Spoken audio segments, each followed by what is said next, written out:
Christine, you're up. Good morning.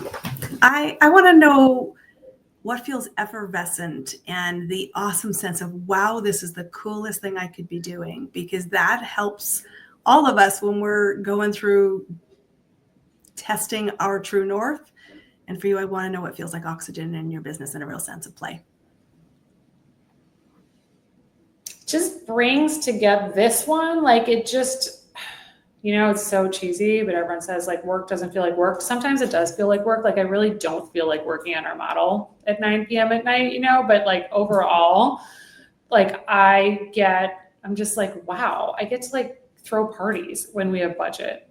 Like I get to like serve people drinks. Like I genuinely goes back to really loving the product, but also like I've been an entrepreneur in a bunch of different types of companies. And I just feel like, again, going back to trusting your intuition, we've all been in jobs and maybe are in jobs right now where like not everything feels aligned. And you have that little voice in you that's like, oh, but someday I'll do this, or like, how do I get out of that? And like, maybe if I had all the money in the world, like what would I be doing? And if it's like something totally opposite, then there's that like tiny little voice that we bury inside of us that's like waiting to come out. I feel super blessed that I don't have that.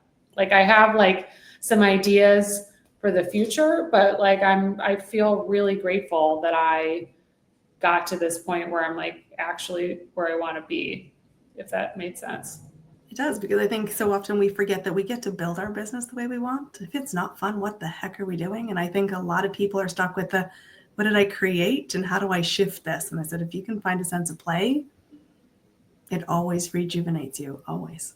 Yeah. And I think also like little shifts. I think a lot of people that I talk to, in some sort of just like mentoring things, they're like, they think they need to do everything all at once. And that like when they have enough money or when they have enough time or like whatever, when they have enough social followers, then they're going to do the thing. And like, it just doesn't, I don't think it works like that. Like, I think just putting little things into practice, like every day, like to get you towards the thing is the only way that it works.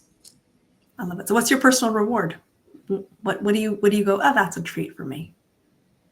What's my personal reward?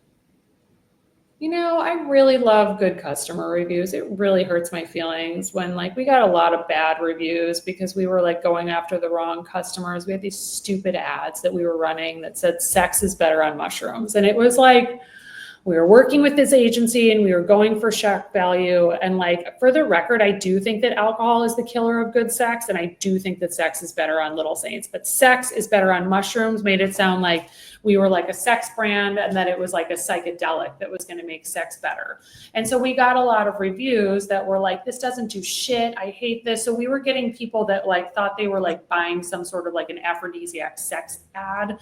And we got a lot of bad reviews, and that made me feel really bad. So good reviews and just people being like, I now like actually helping people completely change their routines and feel better. That's what keeps me going. I love that. Thank you.